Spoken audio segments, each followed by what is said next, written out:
get 60 of the Steel Warriors compared to 40 in just the mega deal. Ah, So it just, you got to balance whether you want more troops or whatever. okay, I see.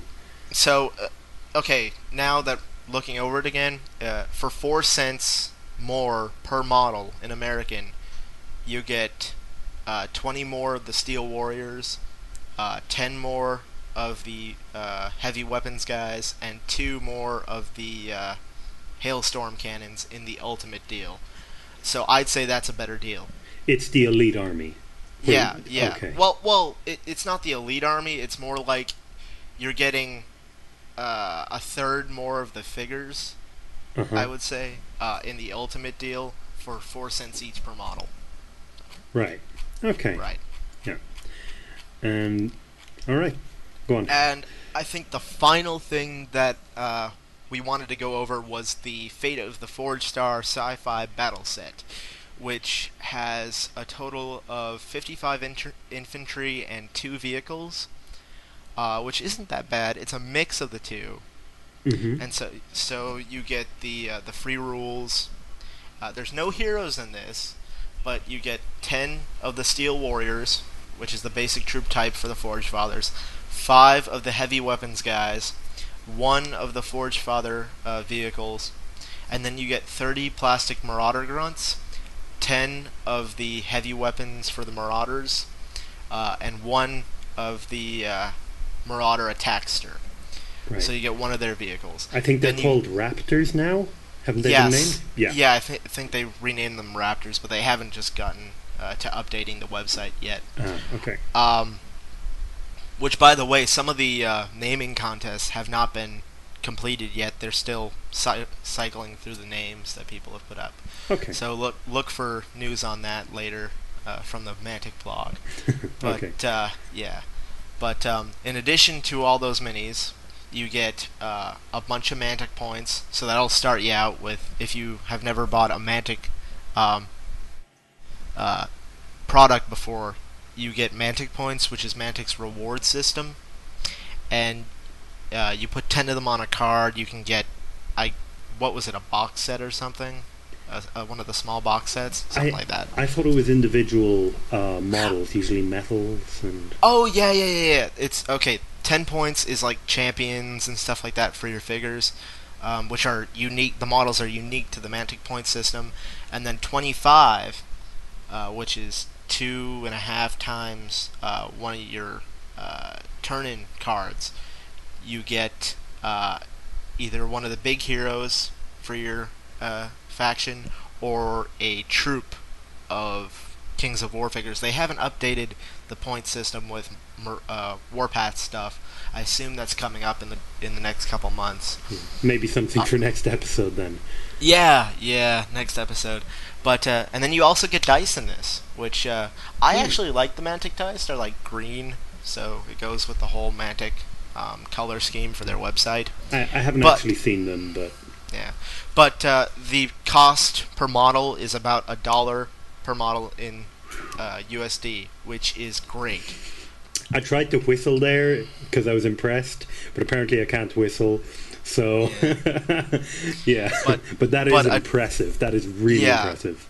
considering that you get resin forge fathers and the vehicles, Yeah, and it was $1.75 per model in the mega deals. So you think about it, and you are getting less stuff, but you're getting enough stuff to play with 2 people. So you get basically 2 armies yeah. minus characters, and then all you need to do is split the box with somebody, and then you've got what, $30 per person or something like that. So I mean, hold on a second. So hmm you basically compared to one of the other deals, you're almost 75 cents less a figure. So is this? Do you think this is a loss leader for them? I would assume it is, but then it's also the starter set, so you get people into the game.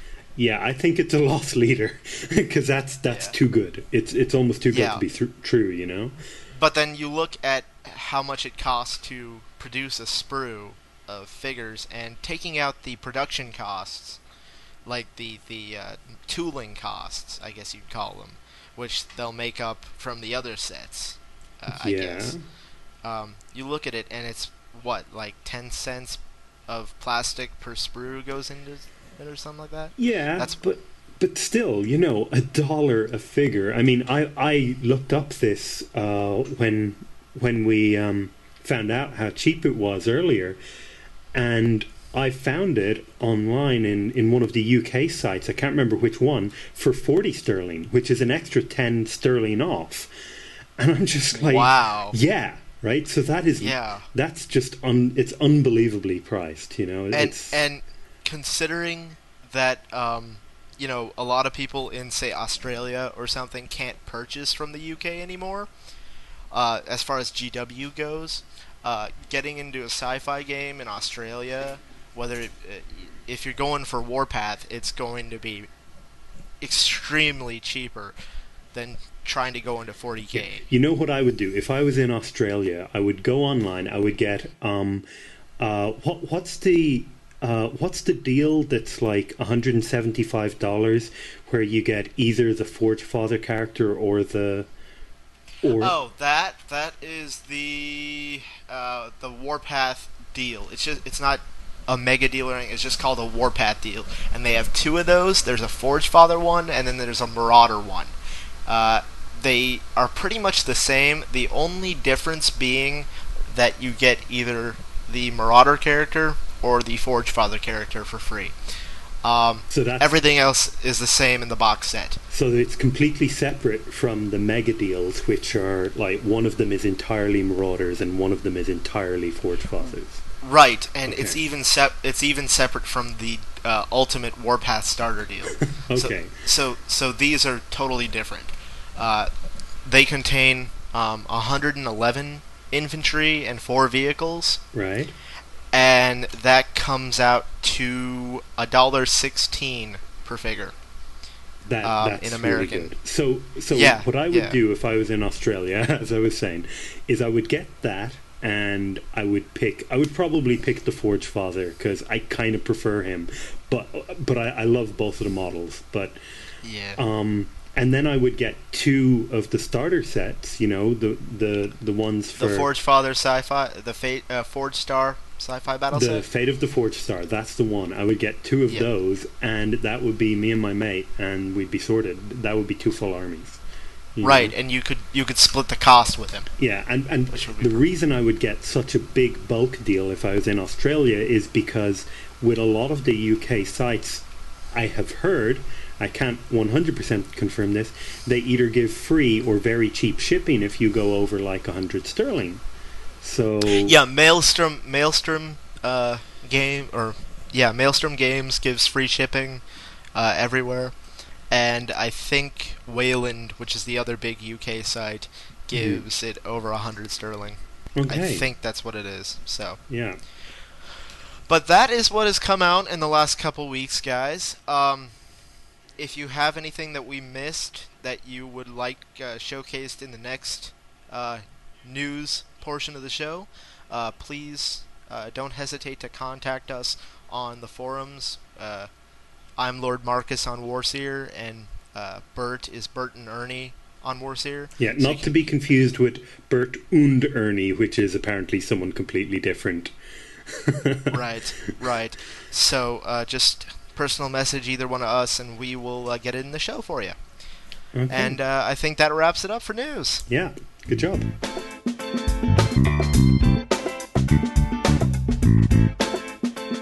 And we're back. So, this first episode, we have decided that we're going to basically cover a pretty easy topic.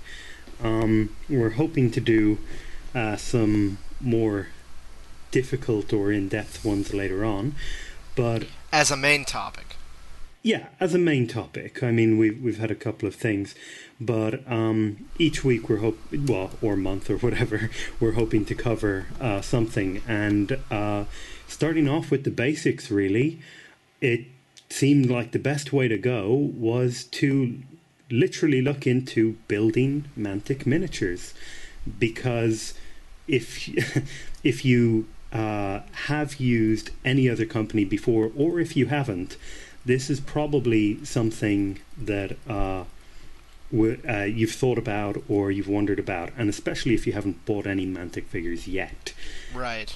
So we're going to talk about a few different things you encounter when you're building your figures. So we're going to talk about how brittle the figures are, how easy to assemble they are, the variety you have with the different ranges. In terms of making each regiment unique or such.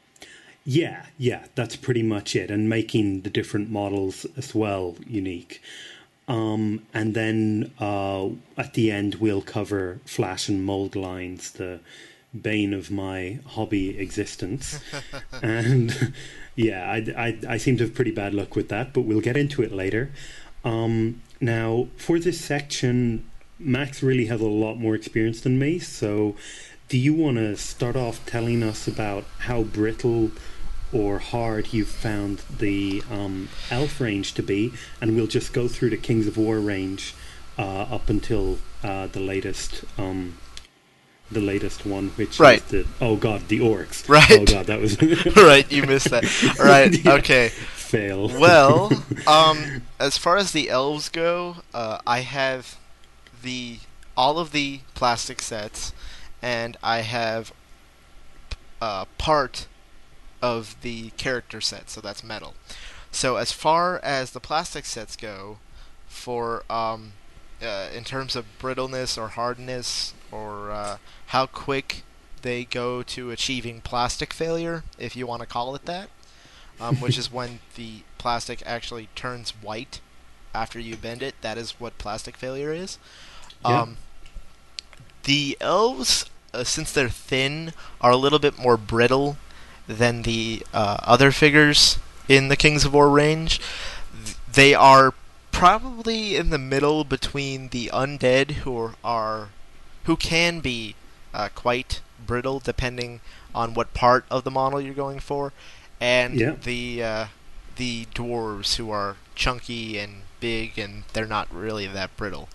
So they're actually in the middle between those two. I would have thought they'd be right. You'd think from how thin they are that they would be at the bottom of the range, but they actually have a good amount of bendability, sturdiness. Okay. Yeah, sturdiness is a good word. As far as the bendability of the model goes. Okay. All right. So the only part you really want to mess up on or stay alert for is the spears, the bows, and any other like protruding thin weapon type thing, because they have a tendency to achieve plastic failure quicker than, say, the body or the legs if you were trying to break the legs. So. Yeah, I've actually found that bows always seem to be a problem. I have a most recent project was probably Empire Free Company, and the bows on them, like the top part of the bow for some reason was breaking off every time. And for me, if you can't cut the thing off a sprue with a knife without starting it to making it start to bend, and see that is when I kind of want to give a bit of advice here. I only use a hobby knife, in the most crucial areas. Like if I was attempting to thin out, say, a puddle base from a guy's foot, or something like that. As far as just clipping things out or getting things off sprues, I always use clippers, especially the Mantic clippers, because I have found that the Mantic clippers have a very I call it a thin error of margin, or margin of error, where you get a little bit of that target plastic that's still staying on the model. These have a very thin amount of that, or nothing at all. They are really, really good clippers. And if you do get a little bit left on the model, you can just clip it off like that, and they go flush to any surface, really.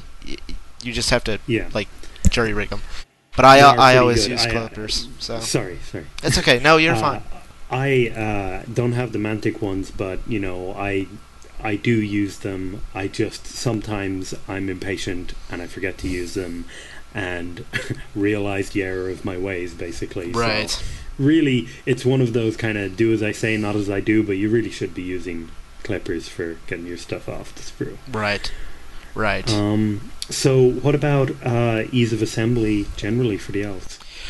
They're actually quite easy to assemble, I think.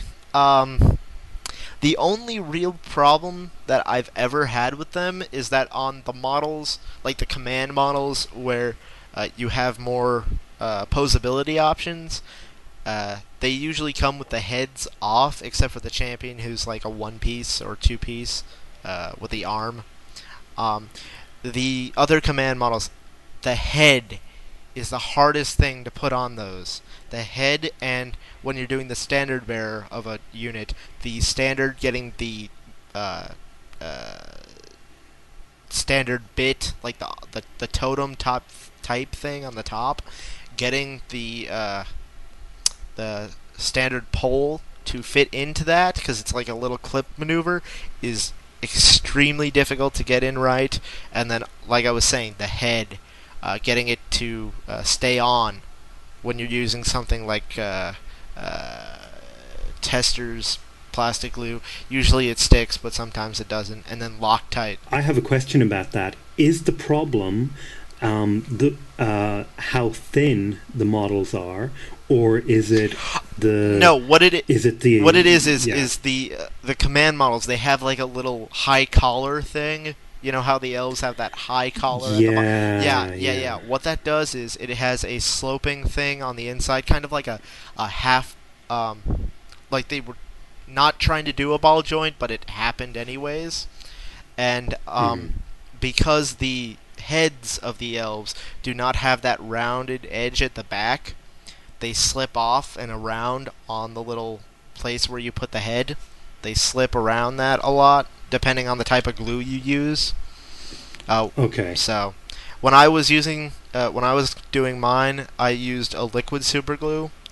Um, one of the slower acting ones, so I could like pose them if I didn't like the pose when I had just put them together. But if you use a super glue that's fast acting, it shouldn't be a problem. Okay. And how about the variety? I mean, like, Oh, how many the heads, arms? yeah, the elf sprue is actually kind of packed. You Oh, do get, yeah, yeah, um, you do get a lot of monopose bodies, so like they're marching or whatever. But you get, I believe it's three um, posable ones, which are kind of in action poses, the bodies, um, in each sprue. okay. So you've got enough to where you can basically make a two ranks out of a unit of 20. Uh, get some dynamic dynamicism or dynamicism. Get a Um, dynamic going. right, right, right. Yeah, and you can do that. Whereas most of the figures will be basically just standing there in a formation. But the good thing about the standing figures is that you can pose the spear arms so that they're like thrusting their spears forward, so that if you're doing like a phalanx of spearmen, you can actually make it look like they're shield walling against an enemy. Okay, so it's more that they're in a very similar pose, but there's still a variety there when you get down, like down into looking at the Right, individuals. Right. Okay. right, I think we can actually move on from the elves then, right. and Yep, well, let's go into the dwarves. yep. Well, the dwarves. If we start with the brittleness again, I'm sure Right. Yeah, they're fine. they're not brittle at all, really. I mean, you will get the occasional part that's brittle, like the standard pole. I have found to be a little bit, Here's the not question too much. everyone wants to know: have you ever broken a dwarf model putting it together? No, the Well, one that's problem I have had with the dwarves, the one problem, has been the socket joint in the back of the torso to get the peg on the front part of the torso to fit into that socket joint, it has almost never fit. I've gotten like 2 dwarves to fit with that. Otherwise, I've had to cut the peg off and just glue them to the back. So essentially, they have an assembly problem, but they are not brittle at all. Okay. Right. And the assembly problem does pose a little bit of a problem because with that you may get gaps sometimes. Not all the time. Like when I cut off the peg on most of mine, it did minimize the gap problem, but because of that peg anomaly thing that was going on, you do tend on some of them to get a slight gap between like right where the waist is and the upper body. Right, okay, so yeah, I think I've actually seen that gap. I know what you're on about. So that's right. You know, some good and bad. I mean, I would say that the dwarves would make, because of that, they'd probably actually make a pretty good beginner's army if the beginner doesn't mind about the gaps. Yeah. What about the or if they have some sort of putty knowledge? Yeah, okay. Yeah, if you've any kind of putty, that obviously is fixed. It depends on where you want to take that step. What about variety? Variety, they are mostly monopose. It is kind of hard to get a unique dwarf unit because they look somewhat like a Roman legion in marching formation. Okay. Because they've all got their shields out to one side, and then 2 out of every dwarves on the sprue are single. Oh yeah, they're a whole piece, aren't they? Yeah, well, they've got the torso with the weapon and everything on already, and then they've got the lower. So it's basically a 2-piece model, but it's still technically a monopose model. You see, that's weird because that actually really appeals to me because, you know, I've made custom armies and I've realized that sometimes spending 3 hours on, I don't know, every clan rat or whatever is not actually fun. And oh, you mean the old 6th edition clan rats? Oh God, yeah. Yeah. No, I understand. Like, cause I also play Skaven. They were my first army, and mine too. I remember getting the original 4th edition clan rats where they're all in the one pose, like they're looking one way, and they're all on a slaughter base, so you have to position them diagonally. So they're all looking diagonally off this one way, but they look like they're a regiment. They look like they're an actual regiment, which makes them... I like that single pose. Now, a lot of people don't because they like to get a dynamic going, but in some cases, like, say, if you're building Roman legionaries from Warlord miniatures, or the Mantic dwarves, for instance, it looks good because they look like a solid mass of bone, flesh, and exactly. That's exactly bronze, it. You know? For me, it's kind of these dwarves compared to, and I'm sorry, I'm going to do it. Compared to the Games Workshop dwarves, are don't go there. Don't go there. No. Hear me out. These dwarves compared to the Games Workshop ones are like the current clan rats compared to the previous edition ones. It's like, yeah, they're not as posable, and yes, there may be some little issues, but if you want to build an army, if you just want to make your army, they're better. And they are. No, they are. The one defining characteristic of the Mantic dwarves that I love compared to, like you said, the Games Workshop dwarves, is that they actually have knees. Well, I don't know. I love the idea of people with entirely wooden legs. That's obviously fantastic. So you like the garden gnome dwarves of GW? Oh yeah, I've totally in love with that. Okay, let's move on. Okay. As far as the undead go, well, hold on a sec. You're dry. I'm trying to think. What was it? I wanted Flash. Yeah, no, actually, never mind. Yeah, let's go on with the undead. Sorry. Yeah. Okay, okay, yeah. See, So this is something I can actually jump in on as well, but I'll let you go first. Let's start with right. hardness and brittleness. Okay, well, after assembling over 300 undead miniatures, whether they be skeletons or revenants, I can definitely I definitely have experience with them. Um, they are not as brittle as uh, you would believe as far as the bodies go.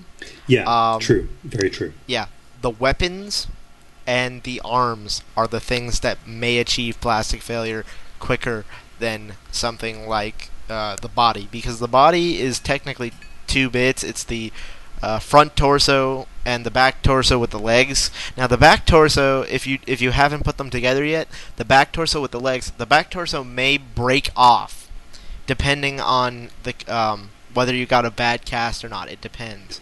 I've only had that happen once. Wait a sec. So You're talking the torso with the legs can break off? yeah, no, what I'm saying is the torso with the legs, the torso part of that bit Mm-hmm. can bend and break off depending on if you get a bad casting or not. I only got one bad casting of that, so it's only happened one in over 30 sprues. One skeleton in over 30 sprues. So it's an anomaly. It really is. Yeah, I haven't had that happen at all yet. Yeah. The only Yeah, the so only thing I've had is I once and really this was my fault. I bent the nail sticking out of the ghoul's knees. right. Yeah, I Right. bent one of those, and actually, I'm going to bend another one just to see what happens. Hold on a second. Going to bend it. Ooh, it's broken. Oh dear. Oh no, it just looks cooler because it's a freaking nail in his knee. Um, yeah, no, and it's not Yeah. come off, and I've bent it all the way, so that's not too Right. bad. No. And but yeah, the only real thing you have to worry about with the undead are the weapons Yeah, and the arms, the separate arms. I would say Because the